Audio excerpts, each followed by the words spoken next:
Queríamos hablar un poco de lo que cabía en la microbiota intestinal tras el consumo de yogur. Quería empezar la ponencia sobre todo agradeciendo al Grupo Leche Pascual, que ha sido el que nos ha patrocinado muchos de estos estudios y el que colabora con nosotros y nosotros con ellos con muchísimo gusto.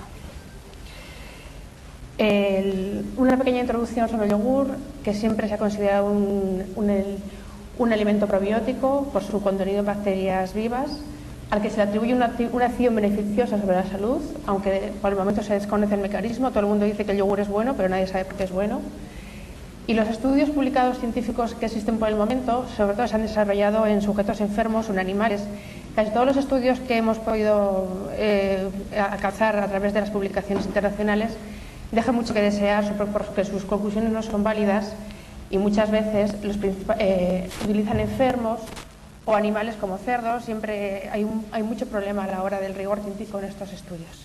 También queremos comentar el papel de la microbiota intestinal en la salud. Cada vez está más claro que hay un efecto importante sobre la microbiota y la salud. Van parejos si existe un equilibrio intestinal y la salud del ser humano.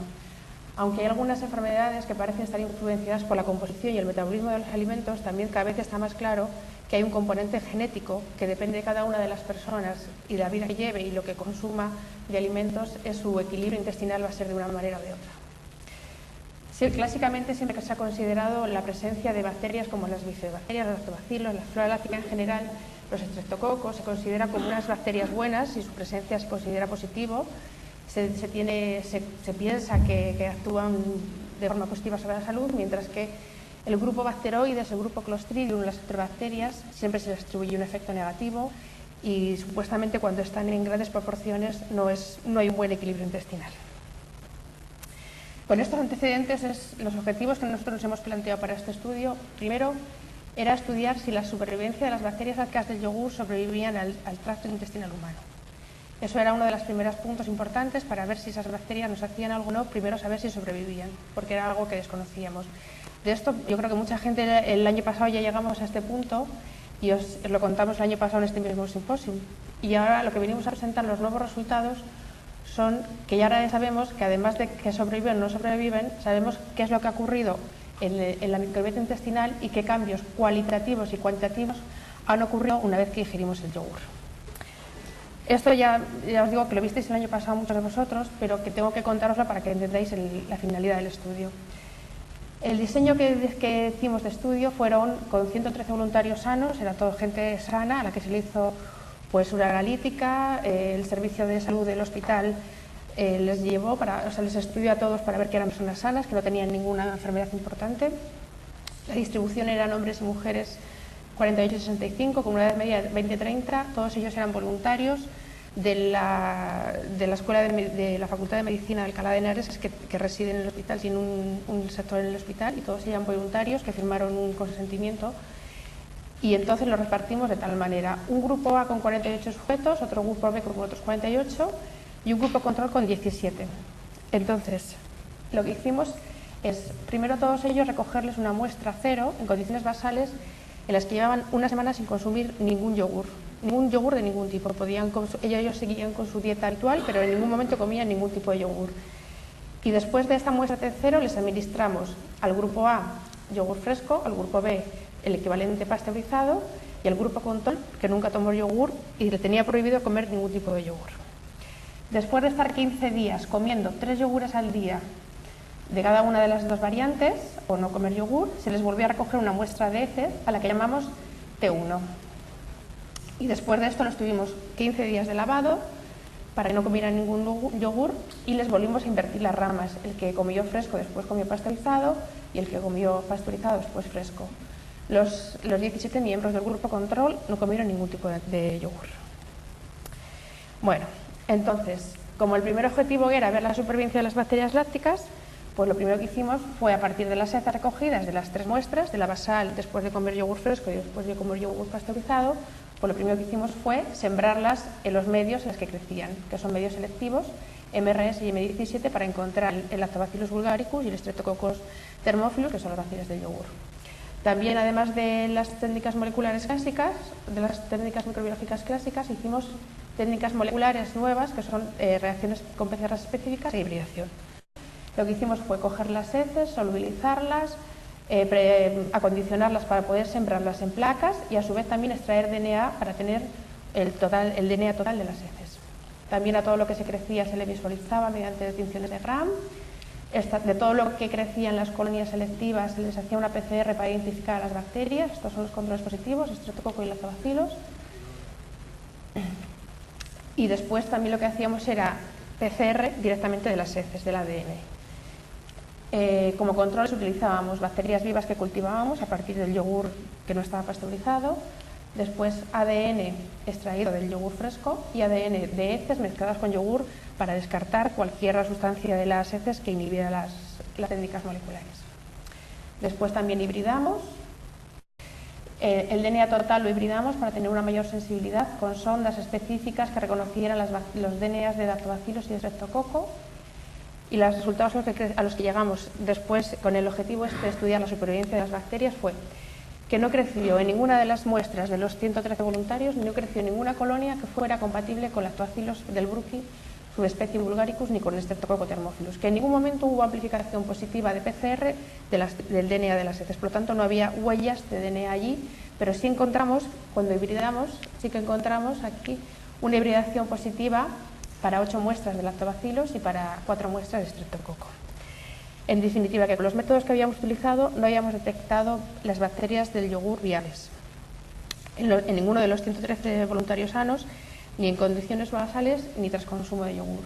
Que sí que en un 1% encontrábamos ADN compatible mediante la hibridación, pero no por la PCR, y que respecto de las bacterias del yogur no había diferencias microbiológicas entre el yogur clásico y el yogur pasteurizado. Esto lo publicamos, hasta aquí en este momento, lo publicamos en la revista de Applied and Environmental Microbiology, que es de la Sociedad Americana de Microbiología, y este artículo tuvo muchísima repercusión.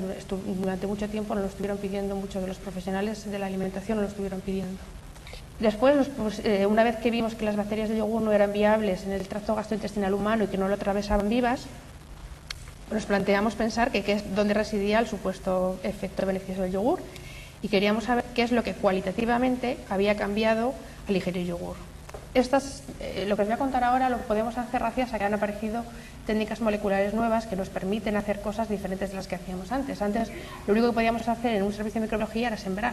Ahora podemos encontrar DNA, podemos identificar bacterias sin cultivarlas, seguir su huella genética, y eso nos permite pues avanzar muchísimo más y ver un conjunto mucho más grande de lo que veíamos antes. Una de estas técnicas es lo que llamamos PCR de GG, que consiste en esto. Extraemos el ADN total de las heces, o sea, el ADN de todas las bacterias que están en las heces. Hacemos una PCR basado en los fragmentos del 16S del ARN, que es como el carnet de identidad de las bacterias. Cada uno tiene su 16 ARN específico y es propio de cada una de las bacterias, así que podemos identificarla.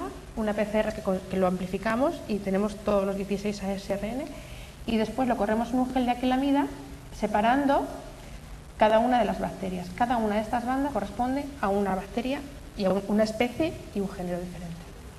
Entonces, después de que visualizamos el conjunto de las bacterias, lo que podemos hacer es coger cada una de esas bandas, recortarlas y secuenciarlas. Y cuando las secuenciamos y las mandamos a comparar a la base de datos, nos dice qué bacteria es, de qué género y de qué especie. Esto nos permite, estos geles ya son propios de los del estudio del yogur, y esto nos permite ver un conjunto general de la microbiota intestinal del ser humano. Con lo cual, porque podemos decir, cada una de estas bandas corresponde a una bacteria especial. Lo que podemos hacer siempre es recortarla, secuenciarla, y así la identificamos. Y también podemos poner en los carriles, este gel corresponde a cebadores universales, es decir, hemos amplificado todas las bacterias que hay en la microbiota intestinal. Y en este solamente amplificamos las bacterias lácticas, solo las bacterias lácticas. Aquí tenemos el último carril es Lactobacillus vulgaricus, que está señalado. Ese lo ponemos de control porque ya buscábamos restos de las bacterias del yogur, entonces por eso lo pusimos. Y como veis no hay ningún resto. Y cada una de las bandas de los demás carriles corresponden a los perfiles electroforéticos del T0 basal, T1 tras comer yogur normal y T2 tras yogur pasteurizado. Lo que vemos en general con esto es que cada individuo tiene su perfil electroforético propio y hay muchas diferencias de unos individuos a otros. cuando analizamos diferentes individuos. Si nos centramos en un solo individuo, lo que vemos es que generalmente aparecen más bandas de bacterias lácticas cuando comen yogur de los dos tipos que cuando no lo comen. Intentamos ver todos los tipos de relaciones. Para esto construimos varios dendrogramas de relación filogenética entre cada uno de los perfiles para ver si los pacientes se agrupaban de alguna forma. Entonces, este es el de lactobacilos, el de aquí, y este es el de universales. En el dendrograma de lactobacilos pudimos diferenciar hasta 8 ramas, 8 grandes grupos dentro de todos los sujetos e individuos. Estudiamos hasta 8 grandes grupos de cada uno de los individuos, mientras que en los universales solo diferenciamos 3 grandes ramas. Intentamos ver si alguna de las ramas de los universales pertenecía a alguno de los grupos de lactobacilos específicos, pero no encontramos ninguna relación, y tampoco con el sexo y la edad, eran todos de la misma edad. Estas son de todas las bandas que cortábamos y secuenciamos que correspondían a las bandas comunes de todos los individuos y a las bandas específicas. O sea, si una banda la tenían todos los individuos, esa la cortábamos y la secuenciábamos para saber cuál es la composición cualitativa constante en un individuo y la variable. Y así conseguimos saber pues, el perfil de todos los individuos estudiados.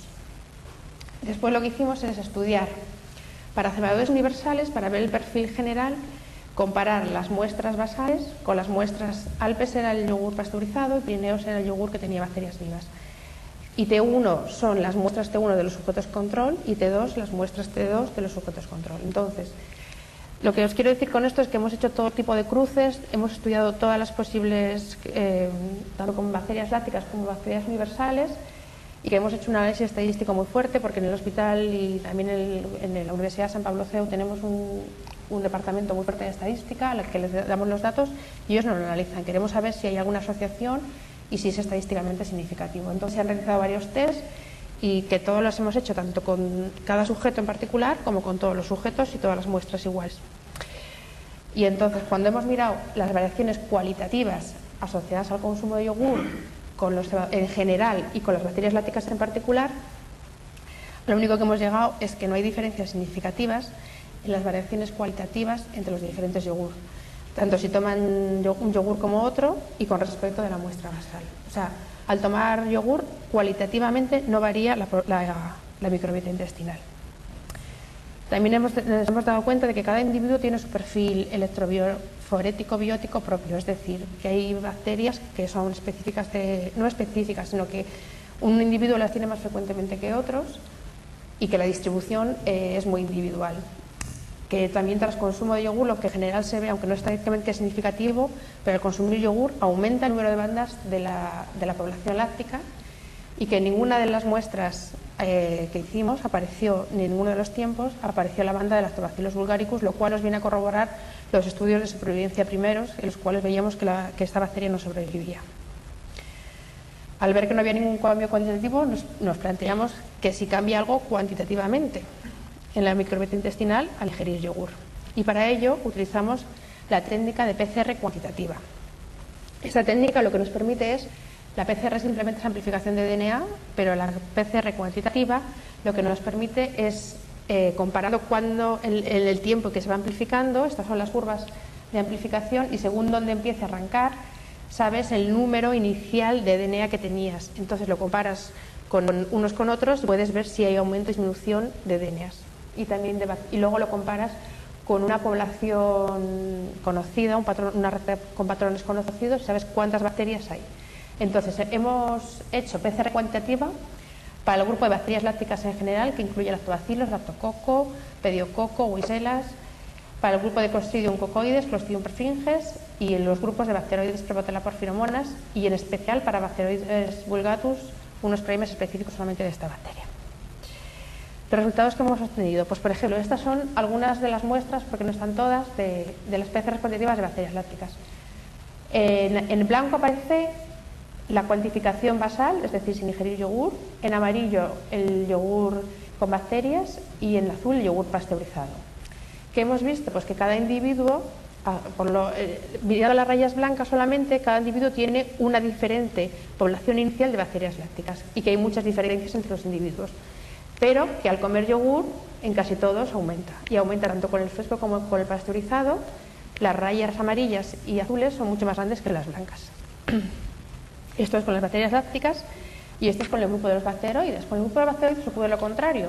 La raya blanca es la situación basal, que todos los individuos tienen más o menos bacteroides, este es el que más tiene, pero cuando come yogur disminuye y disminuye. Entonces lo que hemos visto es que, en todos los casos que se come yogur disminuye la población de bacteroides. Hemos vuelto a hacer todos los datos, los hemos integrado en el análisis estadístico, comparando todas las muestras, y a lo que hemos llegado es a que no hay diferencias significativas en las variaciones cuantitativas de Clostridium cucoides o Clostridium perfringens. Es decir, que un individuo en situación basal y tras comer yogur, su población de Clostridium se mantiene estable. No hay ni aumento ni disminución. Pero sí que hay un aumento muy significativo de las bacterias lácticas en general, que se refiere a todo el grupo de lactococolactobacilos. Cuando comen yogur hay un aumento de bacterias lácticas y cuando comen yogur hay una disminución muy importante del grupo bacteroides en general, pero muy especialmente de Bacteroides vulgatus, que esta bacteria la elegimos porque está muy asociada con cáncer de colon y con producción de sustancias de ácidos orgánicos tóxicos para el organismo. Por eso elegimos esta bacteria, a pesar de que en todos los demás grupos hicimos el grupo entero de bacterias, esta la hemos hecho ella en particular. Entonces, cuantitativamente, ¿qué ha cambiado? Que estas son las conclusiones finales en las que las bacterias lácticas no se detectan viables, por lo tanto parecen no sobrevivir al tracto gastrointestinal, o al menos las que se han utilizado para hacer estos yogures, que son bacterias comerciales, que no hay cambios cualitativos de los perfiles bacterianos en general y de las bacterias lácticas en particular tras consumo de yogur, que hemos detectado un aumento significativo del conjunto de las bacterias lácticas y a su vez una disminución significativa del grupo de los bacteroides, y especialmente de Bacteroides vulgatus, que disminuye drásticamente, y que no hemos encontrado nunca ninguna diferencia entre las poblaciones que consumieron los dos tipos de yogures, tanto el normal como el pasteurizado. Y llegando a estas conclusiones, os quiero poner una reflexión, que es si el yogur es un probiótico, que siempre ha atribuido su papel probiótico, porque son microorganismos vivos que, administrados en suficiente cantidad, ejercen efectos beneficiosos más allá de su carácter nutricional. O es un prebiótico, compuestos inertes indigestibles que metabolizados en el intestino favorecen el crecimiento de determinadas bacterias. Que lo que podemos decir por el momento, desde luego, es que el yogur que hemos estudiado no es un probiótico, es lo que podemos decir, que tiene un comportamiento mucho más de prebiótico, favoreciendo una u otra de las poblaciones. Y nada más. Estos son los miembros que han participado en el estudio de la Universidad San Pablo CEU y del Hospital. Y muchas gracias.